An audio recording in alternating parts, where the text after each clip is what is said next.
pessoal, tudo bem? Eu sou o Ângelo, sou instrutor de treinamentos e nesse vídeo eu vou mostrar um pouquinho sobre a estrutura dos arquivos que o Omni 700 ele opera. No vídeo anterior a gente discutiu um pouquinho sobre as estruturas de pastas e agora a gente vai navegar e vai entender um pouquinho melhor sobre as estruturas dos arquivos. Quando a gente exporta um trabalho do Omni 700, a estrutura de pastas que ele cria pode ser tanto a GGPS quanto a estrutura Omni.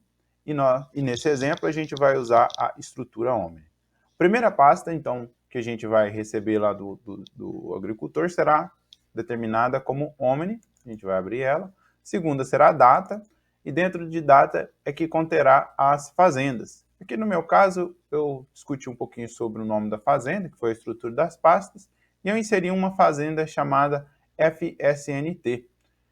E nessa estrutura aqui, a gente vai abrir e visualizar o nome do campo. No caso, o exemplo se chama Memorial. E aqui a gente tem a estrutura de arquivos que está relacionada ao campo memorial. Mas o que é isso? O que são essas estruturas de arquivos? Esses arquivos aqui, eles dizem respeito às informações geográficas do nosso talhão. E essas duas pastas que estão criadas aqui, nomeadas como pasta 1, pasta 2, são os trabalhos que foram executados nessa área. Por exemplo, foram-se realizado o trabalho 1, por exemplo, pudesse ser uma preparação ou alguma herbicida, independente de qualquer que seja, as informações do trabalho estariam salvas em cada uma dessas pastas conforme o operador criou elas no momento do trabalho. Quando a gente abre, a gente entende e observa o nome do arquivo underline job. Como a gente analisa ou pode criar esses arquivos? Então a gente vai entender como que funciona. Voltando e retornando no campo memorial, a gente consegue levar todos esses arquivos diretamente para o QGIS, no caso que eu vou usar. Então eu seguro e arrasto essa pasta até o QGIS e aqui eu solto. Ele vai pedir para abrir as estruturas, vou selecionar todos os arquivos e eu vou clicar em OK. Nesse momento, o sistema ele trouxe todos os arquivos relacionados ao talhão memorial. Isso se torna útil quando você estiver operando uma fazenda, que, por exemplo, aqui vai ter uma descrição de vários talhões. Já peguei casos de fazenda com mais de 100 talhões e, trazendo dessa maneira, cria-se uma gestão, fica uma gestão mais fácil dos arquivos. Agora nós vamos entender um pouquinho sobre as estruturas que vieram, que são cada um desses arquivos, e eu vou desplegá-los aqui e a gente vai passar um a um. Então, pessoal, o arquivo underline feature, vou ligar ele aqui, ele representa os pontos de interesse que o Omni trabalha. Existem 4 tipos de pontos de interesse: o genérico, a árvore, o poste e a representação de um buraco. Para a gente observar como que o sistema marca isso, vamos olhar na tabela de atributos. Botão direito, abrir tabela de atributos, a gente vai ver aqui qual é a representação de cada um. Onde a gente vai utilizar isso? Podemos utilizar ele para demarcar, por exemplo, a torre central de um pivô. Então a gente pode usar qualquer uma dessas representações para demarcar um ponto de atenção para o operador. Quando a máquina passar por próximo desses pontos, o sistema irá mostrar uma mensagem para o operador. Então, quando vai criar esse item, ou seja, ele é do tipo ponto, vocês escolhem, né, na tabela de atributo, vocês põem o nome e o nome da imagem destas maneiras aqui.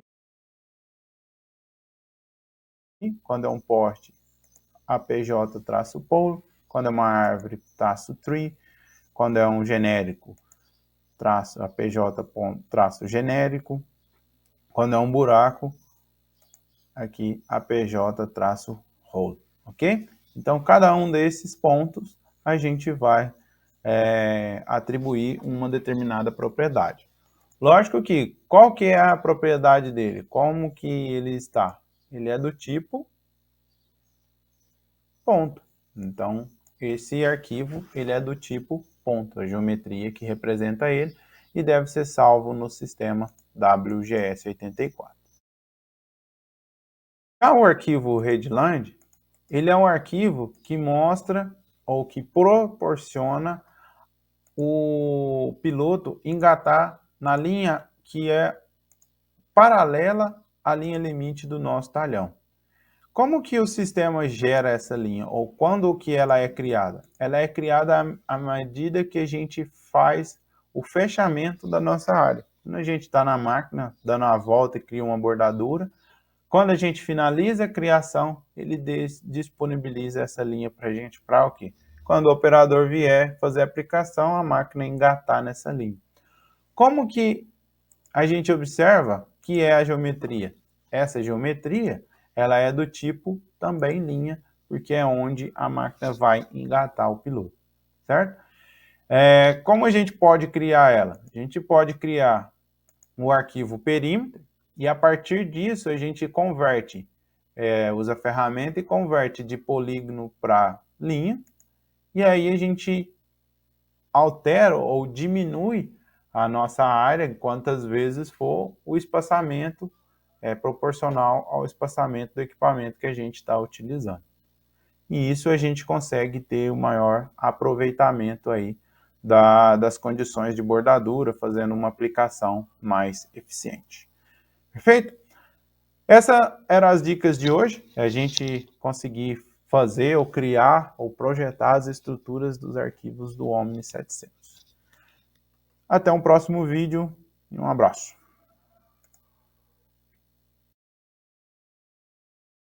O arquivo perímetro, ele representa o limite do nosso talhão, ele vai representar as dimensões da nossa área. Esse arquivo, estou selecionando aqui para deixar só o formato do traço, para a gente ficar mais fácil. Esse arquivo, ele representa, a partir dessa linha vermelha para fora, a máquina vai interromper a aplicação. Mas qual que é o formato ou geometria que esse arquivo trabalha, o underline perímetro? Se a gente for em informações, nós vamos observar que ele é do tipo polígono. Até agora a gente viu o feature ponto, o online linha e agora o underline perímetro do tipo polígono, certo? Quando a gente abre a tabela de atributos desse arquivo, a gente vai ver novamente ele atrela esse perímetro exatamente igual ao nome do talhão. Por quê? Ele entende que esse polígono ele representa a geometria do contorno da área do talhão. Já o arquivo underline online, o que ele representa? Ele representa a linha de engate do piloto. É o arquivo online que a máquina vai engatar o piloto para andar dentro ou andar no interior do talhão. Esse arquivo, qual que é a geometria que ele tem? Botão direito, propriedades. A gente vai observar que o tipo de geometria dele é do tipo linha. Então, e também salvo no WGS84. Esse arquivo, quando a gente dá um botão direito nele e abre a tabela de atributos, ele simplesmente só nos mostra quando que foi criado essa linha, esse tipo de guia. Então, ele vai mostrando as datas, os períodos em que esse trabalho foi criado, dessa linha foi gerada. Para criar ela no QGIS, no qualquer outro programa GIS, basta vir, abrir a edição e adicionar, criar uma nova guia, fazer os movimentos que você deseja com a máquina, por onde a máquina vai trabalhar, e aí criar, obviamente, o tráfego controlado, algumas condições nesse sentido, certo?